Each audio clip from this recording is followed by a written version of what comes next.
ফ্রেন্ডের সবাই তাকাইছে, ইভেন পিকও তুলছে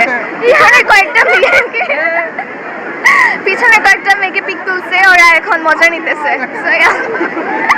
হ্যাঁ আসলে হ্যাঁ এটা ঠিক আজকে ঈদের তৃতীয় দিন, সো আজকে আমরা এসেছি সবাই ফ্রেন্ডরা মিলে অ্যান্ড আমরা খুব বেশি এনজয় করতেছি অ্যান্ড মজা করতেছি। কলেজ ফ্রেন্ডদের নিয়ে আসছি, তো ভালো লাগতেছে। জি না, নামতেছি না, ঠান্ডা লাগতেছে একটু। সিলেটি ভাষায় কি তামাকতাম তেমন একটা আমার টাইপ পাইছি না। তোমরা তো খাইছো তুই?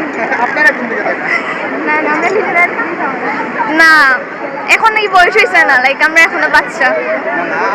ভিউ দেখি না আমার পয়েন্ট অফ ভিউ দেখি এটা অ্যাকচুয়ালি না। ভালো কাটছে, বাট আমার ঘুমায় কাটছে, আর আজকে বের হইতে আসছে। আর আমরা নেক্সট প্ল্যান হইতেছে বিছনাকান্দি বা কোনো হলো যাইমু আর কি, আর সিলেটি মারতাম। সো আমি খুব বেশি ঘুমাইতে ভালো পাই অ্যান্ড আমার ফ্রেন্ডসও হতো, আই লাভ দেম। ওকে।